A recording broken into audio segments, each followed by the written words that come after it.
bird of the United States after President Joe Biden signed this law on Christmas Day, bestowing the honor to the bird after 250 years.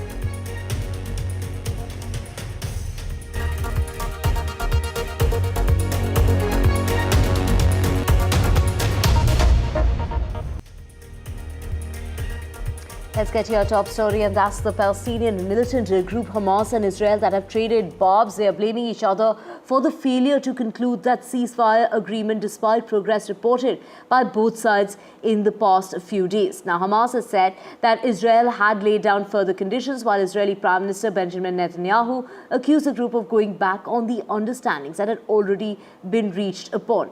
Now, Hamas said that the occupation has set new conditions related to its withdrawal, ceasefire, as well as the prisoners and the return of the displaced, which has delayed reaching that agreement that was available. נכון, יישאר בידי צה"ל. צה"ל יוכל לפעול בכל דרך על מנת להסיר איומים, למנוע מנהור, למנוע תשתיות טרור, למנוע התארגנות מחבלים וניסיון לפגוע במדינת ישראל או בחיילי צה"ל. We have my colleague Ghazali joining us to get us more on this. Ghazali, take us through what's really been said by Benjamin Netanyahu's office on Wednesday. They have gone ahead and made accusations that it is Hamas that has, gone back on the terms that were agreed upon. See, both sides, as you rightly pointed out in your intro, that both sides are accusing each other for stalling the negotiation talks. And this is not happening for the first time. In the last 1 year, many attempts have been made to bring both the parties on the table. And every time, either Hamas blames Netanyahu or Mr. Netanyahu or Israeli government blames the Hamas group for stalling the negotiation process. But many people, it is also a fact that many people who are associated with the Israeli government have been associated with Mr. Netanyahu, have accused him for not agreeing to ceasefire terms or introducing new terms every time when the ceasefire talks are about to reach its conclusion. But this time, why it is very significant, because we know that this has happened at a time when Biden's term is coming to an end. Mr. Trump will be in office by next month. And perhaps we'll have to see that who will be the new negotiators from the US side, because the CIA chief, the Mossad chief, and these are the people who were traveling back and forth to Qatar.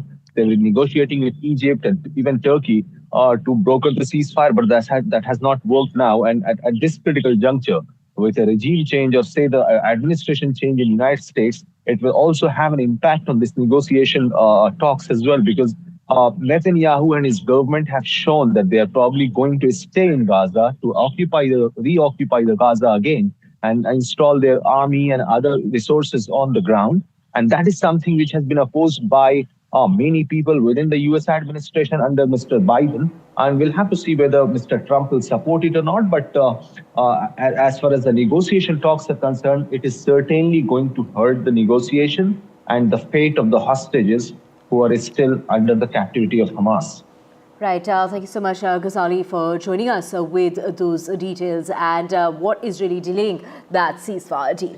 Moving on now, Syria's new rebel-led authorities have said that 14 Interior Ministry personnel have been killed and 10 others have been injured in what they're calling an ambush by forces loyal to ousted President Bashar al-Assad in the west of the country. They say the fighting took place near the Mediterranean port of Tartus on Tuesday. Reports say that security forces were ambushed as they tried to arrest a former officer in connection to his role at the notorious prison close to the capital Damascus. Now, just after 2 weeks ago, this is after Assad's presidency that fell to rebel forces led by the HTS faction. Switching tracks to Russia now, and Russia attacked Ukraine's energy system and some cities with cruise and ballistic missiles as well as drones on Wednesday. Ukraine's President Zelensky has said that the attack was inhumane as they had poorly chosen a conscious decision that was made as far as the day of the attack is concerned. Russia on the other side has called those strikes a success. This has been nearly 3 years into the war, and the strikes have wounded at least 6 people in the northeastern city of Kharkiv and killed 1 person in another region. The US president has also denounced the outrageous attack and said that he had asked the US Defense Department to push forward with a new surge of military aid to Kiev.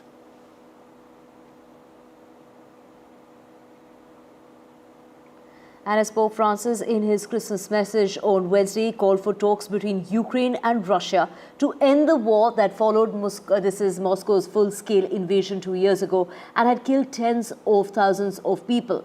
In his Christmas Day message to the world, Pope Francis mentioned that Ukraine's conflict directly and called for the boldness needed to open the door to negotiation. Speaking from the central balcony at St. Peter's Church to thousands of people in the square below, the Pope has gone on to say, "May the sound of arms be silenced in war-torn Ukraine." He also called for the gestures of dialogue and encounter in order to achieve a just and lasting peace. C'erano le armi nella martoriata Ucraina. Si abbia l'audacia di aprire la porta al negoziato e a gesti di dialogo e di incontro per arrivare a una pace giusta e duratura. Tacciano le armi in Medio Oriente, con gli occhi fissi sulla culla di Betlemme. Rivolgo un pensiero alle comunità cristiane in Palestina e in Israele e in particolare alla cara comunità di Gaza, dove la situazione umanitaria è gravissima. Cessi il fuoco, si liberano gli ostaggi e si aiuti la popolazione stremata dalla fame e dalla guerra. Switching tracks now to Pakistan and nominating SIC Chief Sahibzada Muhammad Hamid Raza as the spokesperson for his party's committee for negotiating with the government in Pakistan. Jailed former Prime Minister Imran Khan has demanded a meeting with his negotiating team in order to make the process meaningful. At 72 years of age, the founder of the Pakistan Tehreek-e-Insaf also put forth the demands of his party and said that it was the government that needs to agree upon. He will then postpone the civil disobedience movement that has been announced. The PTI leader's announcement came during a meeting with his lawyers team on Tuesday in Rawalpindi's jail, where he has been incarcerated since last year. On the other hand, it's US President-elect Donald Trump's incoming envoy for special missions, Richard Grenell, on Wednesday called for the release of Imran Khan, who is detained on charges of corruption in Pakistan. In an interview with the American news outlet Newsmax, he went on to discuss the relationship between the United States and Pakistan during Trump's first term as president, noting that the relationship with Pakistan improved when Imran Khan took over as the Prime Minister.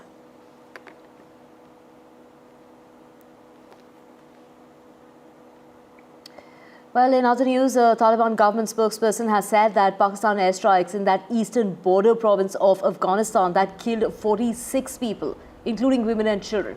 Reports also suggested that the dead included 13 Tehreek-e-Taliban Pakistan or the TTP terrorists. Afghan Defense Ministry has condemned the latest strikes by Pakistan on Afghanistan territory, calling them barbaric and a clear aggression.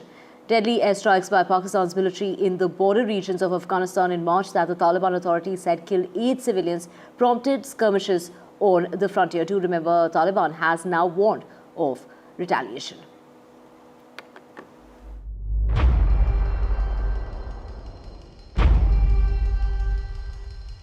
Late on Tuesday, sounds of explosions rocked a mountainous region in Afghanistan.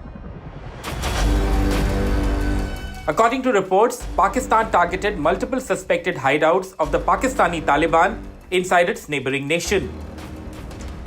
The strikes were carried out in the Paktika province bordering Pakistan, killing at least 46 people, including women and children. Reports quoting Pakistani officials suggest that the strikes also dismantled a training facility and killed some insurgents. It was reportedly the second such Pakistani attack on alleged hideouts of the Tehreek-e-Taliban Pakistan since March in the border regions inside Afghanistan. Islamabad often claims that the TTP use Afghan soil to launch attacks in Pakistan, a charge Kabul has denied. Just last week, Pakistan had said that at least 16 soldiers were killed in clashes with militants near the Afghan border. The Tehreek-e-Taliban Pakistan had reportedly claimed responsibility for the deadly raid. Tehreek-e-Taliban Pakistan was formed in 2007 as an umbrella organization of various hardline Sunni Islamist groups operating individually in Pakistan. Formed under the leadership of Baitullah Mahsood, who has since died, The TTP is routed along the Afghanistan-Pakistan border. Some estimates suggest TTP has between 30,000 and 35,000 members. According to the United Nations, its stated objective is to overthrow the elected government of Pakistan to establish an emirate based on the interpretation of Islamic law. The Afghan government has condemned the Pakistani airstrikes and said they won't go unanswered. The strikes come hours after Pakistan's Special Representative for Afghanistan, Mohammad Sadiq, travelled to Kabul to discuss a range of issues, including how to enhance bilateral trade and improve ties. With Vishal Vivek, Bureau Report for NDTV World.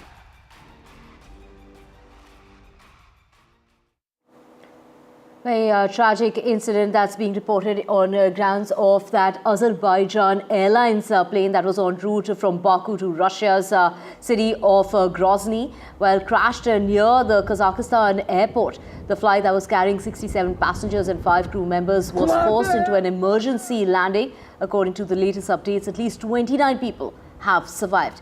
Kazakhstan's emergency minister confirmed in a message and a statement that was put out on Telegram that the plane was carrying 67 people, including the crew members, and this incident that took place off that flight that took off from Baku and was to land in Russia.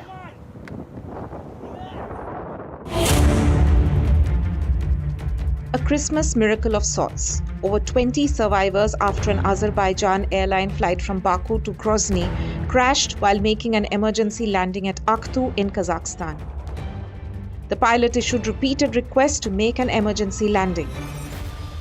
Прежде чем мы начнем работу, к сожалению, должен сказать несколько слов о трагедии, которая произошла сегодня в Актау. Разбился самолет, есть погибшие, раненых много. И, как мы сейчас только с вами и говорили, я от вашего имени хочу выразить. Mobile phone footage circulating online appeared to show the aircraft making a steep descent before crashing into the ground in a fireball. Rescue crews put out the blaze at the site as part of its fuselage, ripped away from the wings and the rest of the aircraft lying upside in the grass. As many as 37 passengers on the plane were from Azerbaijan, 16 from Russia, 6 from Kazakhstan and 3 from Kyrgyzstan. Скажите, пожалуйста, как вы узнали, что ваш... Вот, меня только что фотку отправили, все, видео отправили, все, он жив, здоров, на ногах ходит. Все нормально, все отлично. Он сам там отправил? Нет. Кто там вам есть в отправил? сайтах, наверное, откуда-то вот взяли, отправили. А вам родственники кто-то отправил? Да, родственник отправил, с Баку родственник отправили. Azerbaijani President Ilham Aliyev, who had been traveling to St. Petersburg, returned to Azerbaijan on hearing news of the crash. Aliyev was due to attend an informal meeting of leaders of Commonwealth of Independent States, a bloc of former Soviet countries founded after the collapse of the Soviet Union. Bureau Report, NDTV. And with that, we're slipping into a very short break. Back with a whole lot more on the other side on World 24/7. To stay with us.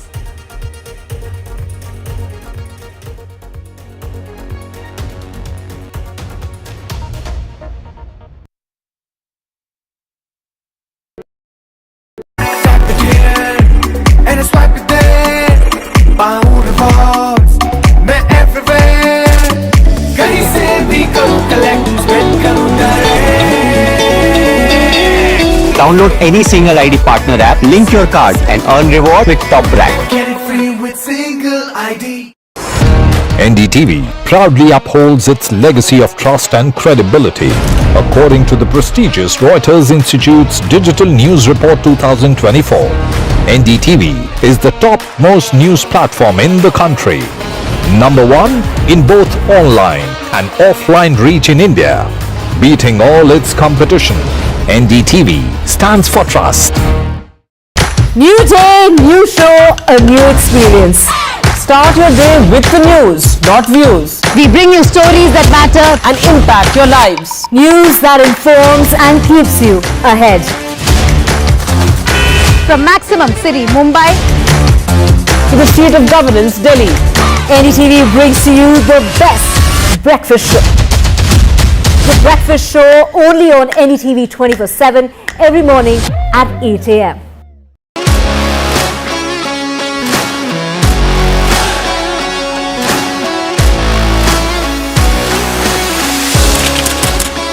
We are able to maintain the democratic fabric and the democratic system. I want to do something that can make a difference. लगातार जनता की आवाज को सरकार तक पहुंचाने का काम मैं करता हूं. I was a student up until very recently. I really want to work and do something for my people because they have given me this opportunity. They have elected me. सोचा नहीं था कि राज्यसभा सांसद बनूंगी.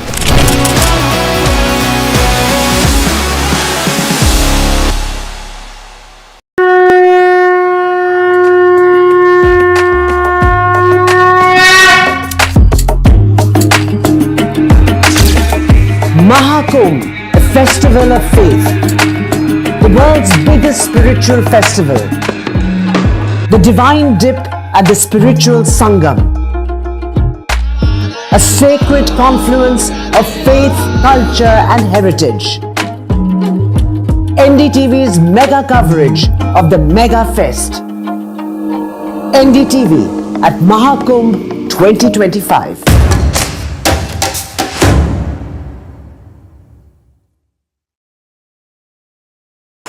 NDTV shines with 38 prestigious wins at the News Television Awards 2024. Powerful journalism to cutting-edge digital innovation, production excellence to regional leadership. NDTV sets the benchmark. 38 awards, each a testament to your trust in NDTV. NDTV stands for trust. In today's interconnected world, India's voice is more crucial than ever. When India speaks, the world listens. Attend.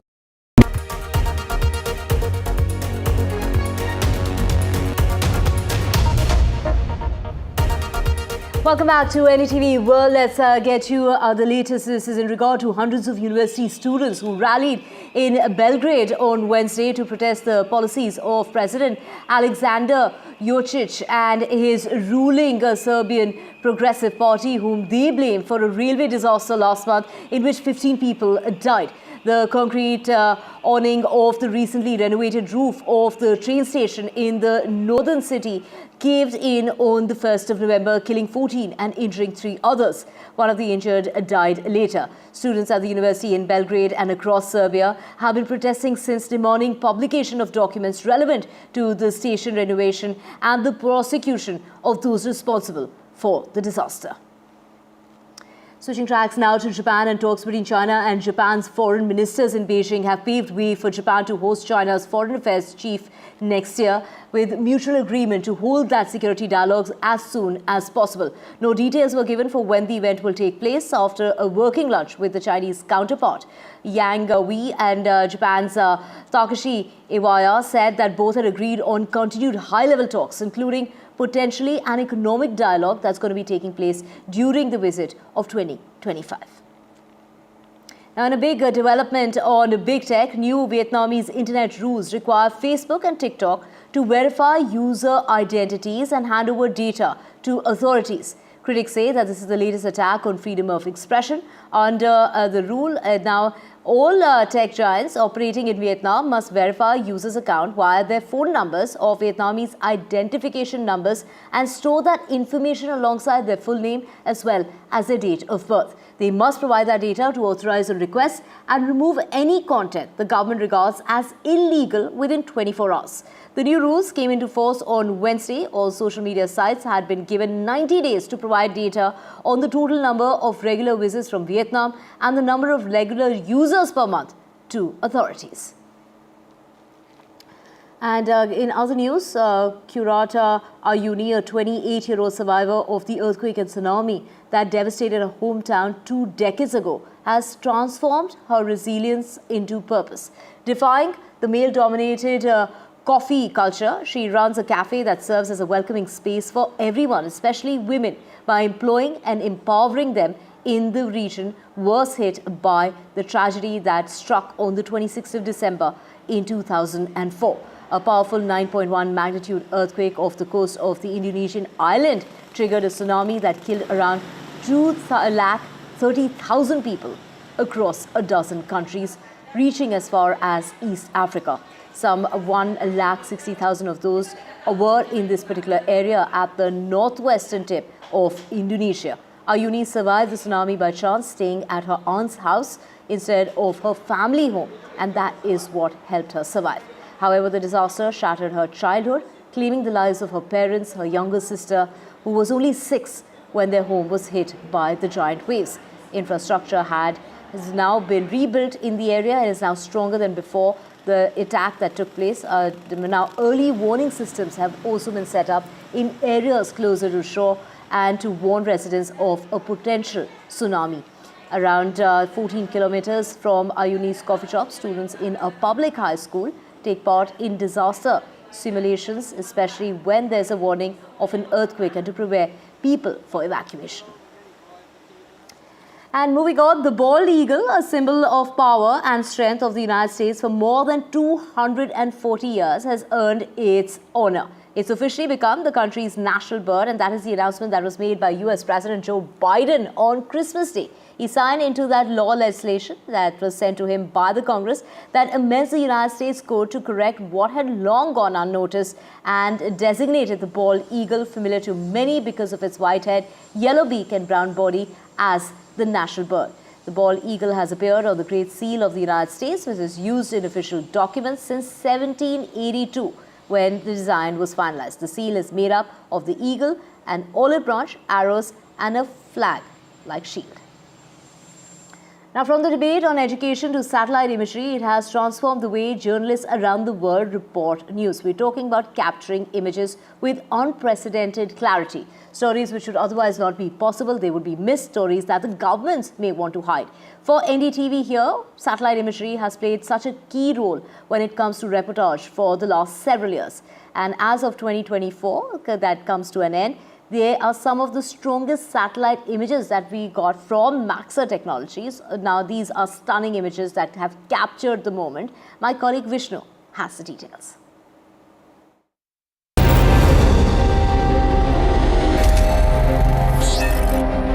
Every year in Harbin, China, a renowned winter festival takes place, celebrated for its stunning ice sculptures, along with sledding and snow tubing activities. It's recognized as the world's largest festival of its kind. A satellite image captured on the night of the 11th of January vividly displays these ice sculptures. The Smokehouse Creek fire, which erupted on the 26th of February, ravaged over 1 million acres in northeastern Texas and western Oklahoma in the United States before being contained. It stands as the largest wildfire ever recorded in Texas. This color-infrared satellite image illustrates the active fire line and burn scars. On the 26th of March, the Francis Scott Key Bridge in Maryland fell when the container ship Dali hit one of its main support columns, resulting in 6 fatalities. The incident obstructed maritime traffic at the port of Baltimore for nearly 2 months, with debris scattered across the Patapsco River. Boeing Starliner embarked on its initial crew journey to the International Space Station in June, initiating the NASA Boeing Starliner crew flight test. This launch is a pivotal move towards gaining NASA's approval for extended missions. A satellite image captured from hundreds of kilometers away displays the Starliner connected to the International Space Station. Hurricane Helene, a Category 4 storm, struck Florida's Big Bend in September, with Hurricane Milton, a Category 3, following on Florida's west coast on the 9th of October. These hurricanes affected 8 American states. This image reveals flood debris obstructing Lake Leo in North Carolina. In October, eastern Spain was struck by a high-altitude depression, resulting in severe weather conditions, massive rainfall and flash floods. The event caused significant destruction, 224 fatalities. This image from the 31st of October illustrates the devastation, showing damaged roads, bridges, and inundated fields in Valencia, Spain. This high-resolution nighttime image from Maxar's Worldview 2 satellite captures part of the Las Vegas race strip circuit. The circuit winds through iconic spots like Caesar's Palace, the Bellagio, and the Venetian.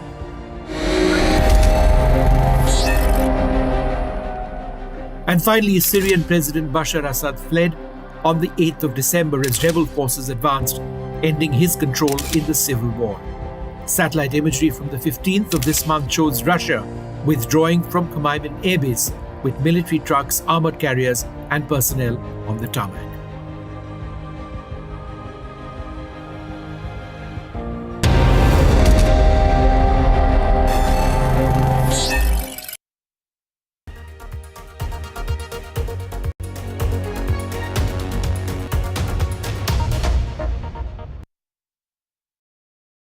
I've been reporting on all issues big and small from Andhra Pradesh, Telangana, rest of South India, bringing you all the action, all that you need to know, all that you want to know. The energy of Maximum City is infectious. I bring in that energy in our news coverage from financial capital Mumbai. Covering from the southernmost part of India over the last 23 years, I bring in-depth and 360-degree coverage from the Dravidian heartland. The land of Mishti is also known for its bitter politics. I have seen much water flow under the Howrah Bridge, covering Bengal in all its vivid colors.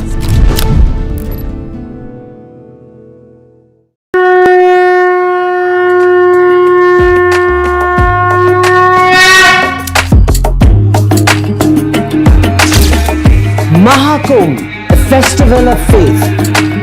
The world's biggest spiritual festival. The divine dip at the spiritual Sangam. A sacred confluence of faith, culture and heritage.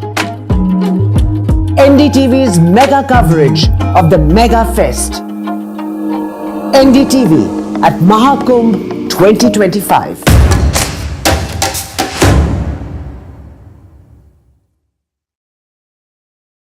A very warm welcome to the first edition of the NDTV Emerging Business Conclave 2024. MSME विभाग एक महत्वपूर्ण विभाग है. We have to think about what is brand India. India will always stand for democracy. We will always be one of the largest investors in the world. It is also very important that these MSMEs grow. We are seeing that women are coming up in many other sectors apart from the traditional sectors. NDTV proudly upholds its legacy of trust and credibility. According to the prestigious Reuters Institute's Digital News Report 2024, NDTV is the top-most news platform in the country. Number one in both online and offline reach in India. Beating all its competition, NDTV stands for trust. New day, new show, a new experience. Start your day with the news, not views. We bring you stories that matter and impact your lives. News that informs and keeps you ahead. From Maximum City, Mumbai, to the seat of governance, Delhi, NDTV brings to you the best breakfast show. The breakfast show only on NDTV 24/7 every morning at 8 a.m.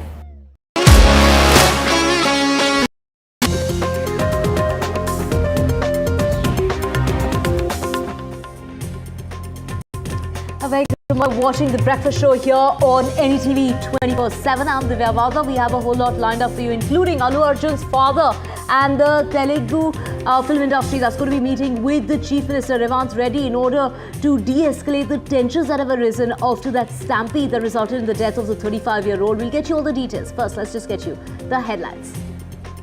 The Telangana film producer's body and Allu Arjun's father will be meeting with Chief Minister Revanth Reddy today. Sources are saying that the meeting is aimed at de-escalating the tension that's arisen. It's Allu Arjun who has gone on to announce 2 crore rupees compensation for the family of the deceased. A 37-year-old man who sells biryani on the pavement has been arrested in connection with a sexual assault case at Chennai's Anna University. A second-year-old engineering student was sexually assaulted on the campus. A total of 134 roads, including 3 national highways, were closed in